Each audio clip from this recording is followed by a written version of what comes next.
내가 다 팔아주겠다. 1차 주포에 김 여사 알았다. 요 내용이 뭐냐면 권오수, 김 여사, 이정필이 만나서 이제 뭐 30% 40% 수익을 나누겠다. 요 어떤 조소 내용을 JTBC에서 단독 보도한 내용입니다. 그죠? 이거 내용 아시고 계시죠? 네, 그렇습니다. 이게 아니 지금 논란이 됐던 게 결국은 권오수가 이정필한테 수익의 30, 40%를 지급하겠다 약속했다고 보정한 부분의 언론 보도 내용이에요, 이게. 여기서 정확하게 지금 그 조서도 나왔는데 이 상황에 대해서 설명을 좀 하시죠.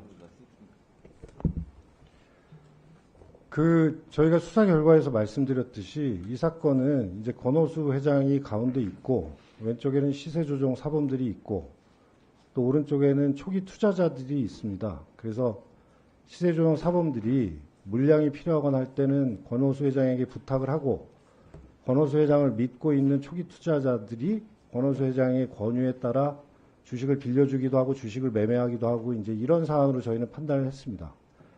근데 처음에 그런 1차 주포인 이모 씨를 소개할 때 그 권 회장조차도 이 사람이 무슨 골드만삭스 출신이고 런던 정경대 출신이고 브라운 대학교 출신이고 그렇게 알고 있었습니다. 그래서 이 주식 전문가라고 이제 알고 있어가지고 자기 초기 투자자들을 그렇게 소개를 합니다. 그렇게 하면서 만약에 이득이 나게 되면 3, 40% 정도 이득을 받게 해주겠다. 이런 얘기들을 많이 합니다. 많이 하는데, 그러니까 양모 씨라는 분한테는 실제로 그 얘기를 했고요.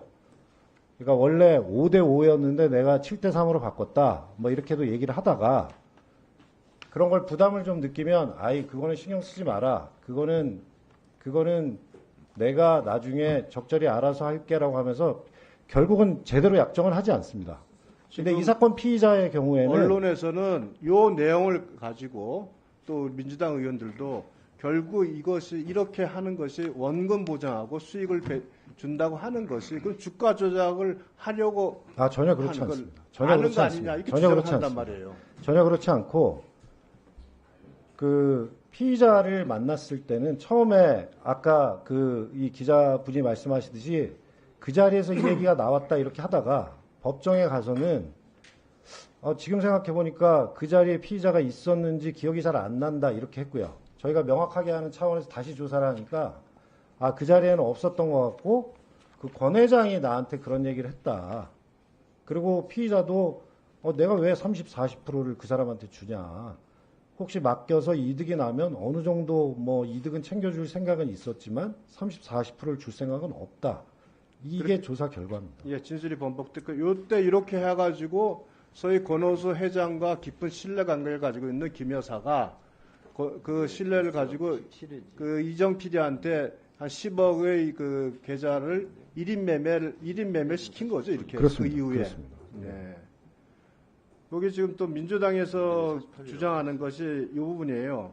이것이 분명히 이제 주가 조작을 알았다고 주장하는 부분인데 주가가 내려갈 때 신한투자증권이 좀 더 태울까라고 질문하는 것에 대해서 당시 김건희 여사가 네라고 답한 부분, 아까 계속 PPT에 띄워가지고 한 부분 보셨죠? 기억나시죠? 네. 이것이 시세 조정의 의사 연락이라고 이렇게 또 말씀을 하세요. 이 부분에 대해서는 좀 정리를 좀 해줘야 될 것 같아요. 잘 정리가 안 됐어요. 그러니까 그 부분은 제가 사실은 명확하게 어떤 조서인지 보진 못했는데 이게 지금 기소되어 있는 부분은 아까 말씀드린 1차 주포가 이제 시세 조정하는데 가담했는지 안 했는지 그런 문제입니다. 근데 아까 보여주신 그 조서는 제가 언뜻 보기에 신한투자증권의 증권사 직원하고 그 피의자하고 증권 거래를 하면서 그냥 서로 대화하는 내용이거든요. 그러니까 거기에는 1차 주포가 개입이 전혀 안 돼 있는 상황이어서 지금 기소된 내용하고도 다른 내용입니다. 그러니까 이 부분은 기소된 내용이 아예 아니란 얘기예요? 그렇습니다. 근데 그러면 이것이 어떻게 그 공판장에서 공개가 됐을까요? 이 부분은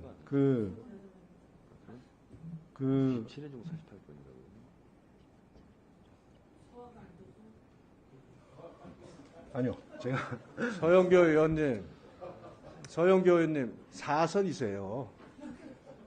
4선이신 건 초선 그러니까 행동하시면 요 부분에 대한 제가 조서를 조금 읽어드리면, 아니요, 이거는 그냥 신한투자증권 증권 담당 직원하고 피의자하고 서로 주가를 그러니까 거래하면서 쉽게 얘기하는 말해서 거고. 검찰에서 이 정도 가지고 이게 시세 조정의 의사 연락이라고 할 수 있는 증거는 못 된다고 판단했다는 거네요. 그렇습니다. 네. 자, 여기 오늘 계좌 영장 내역이랑 압수수색 영장 내역을 냈는데 코바나 컨텐츠와 도이치를 같이 동시에 청구한 게 19회고 17회가 발부됐고 전체 37회는 나머지는 그 도이치만을 이제 압수수색했고 계좌 영장 내역을 보니까요 총 8번에 대해서 코바나와 도이치에 대해서 계좌 내역이 영장 청구한 내역이 나오는데 여기 보면 코바나에도 김건희 권오수, 계속 코바나에도 김건희 권오수, 도이치에도 김건희 최은희 권오수 이렇게만 나와요. 그 6월 18일까지 나오는데 코바나 6월 2일자에도 김건희 권오수, 6월 18일도 김건희 권오수. 제가 이걸 보면서 느끼는 거는 아니 도이치에 관해서는 김건희 권오수를 계좌 추적하는 게 맞는데 코바나와 관련돼서도 김건희 권오수를 이렇게 지속적으로 계좌 추적을 하는 걸로 봐서 언뜻 이 생각이 들어요. 사실은 코바나 사건을 수사한다고 하면서 실제 본인들이 보고 싶었던 도이치 관련 계좌를 이쪽에서 청구한 게 아니냐. 뭐 이런 의심이 들어요. 지금 이 내용을 보면. 그래서 혹시 이런 부분에 대해서 중앙지검에서 그 계좌 내역이 실제는 코바나 사건으로 하면서 실제 청구된 계좌는 도이치와 관련된 계좌가 아니었는지 그걸 확인한 바는 있습니까? 네, 그 부분까지는 확인하지는 못했습니다. 다만 같은 팀이 수사를 했기 때문에 쉽게 말해서 별건 사건 수사한다면서 엉뚱한 계좌 추적했다는 얘기입니다. 아니 거기 보면 어떻게 아니 코바나에 아니, 다른 분들 조용히 하세요. 김건희 권오수가 계속 반복적으로 나오냐고 계좌 추적에.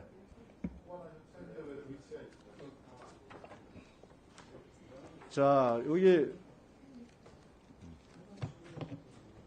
뭐 김건희 여사가 블록딜을 할 정도로 주식 전문가라는 또 말씀도 많이 하셨어요. 근데 그 부분에 대해서는 아까 우리 검사장께서 충분하게 주식 전문가가 아니라는 이유에 대해서 그 신투증권의 직원들의 진술을 통해서 답변을 해주셨고 오늘 본인이 사실은 이 사건을 처리하는 것에 있어서 본인이 가지고 있는 명예와 자존심 이걸 다 걸고 수사를 했다고 말씀을 하심에도 불구하고 사실은 우리 야당 의원님들로부터는 김건희의 변호사라는 모욕적인 말을 반복적으로 들으시면서 화를 삭히지 못하는 모습도 제가 지켜봤습니다. 요 관련돼서 마지막으로 혹시 뭐 추가로 답변하지 못한 게 있으면 답변을 하시죠. 뭐. 왜 불기소하면서 이렇게 설명을 오래 했느냐 이런 말씀들을 하시는데 사실은 지금 국민이 납득할 만한 수사 결과가 나와야 된다라는 요구들이 있기 때문에 저희 입장에서는 예전에는 불기소하게 되면 불기소 이유도 간략하게만 얘기하고 아무 얘기를 하지 않았습니다. 그러면 지금 이 상황에서 그렇게 저희가 그 사건을 처리할 경우에 어떻게 보면 더 불신이 가중될 수 있어서 저희가 자신 있게 처리했기 때문에 그 내용을 상세하게 설명드린다. 그래서 기자들에게도 질문이 떨어질 때까지 질문을 계속 받아라. 제가 그렇게 지시를 해서 그렇게 오랫동안 설명을 드렸던 겁니다. 그 말씀을 드리고 싶습니다. 네, 수고하셨습니다.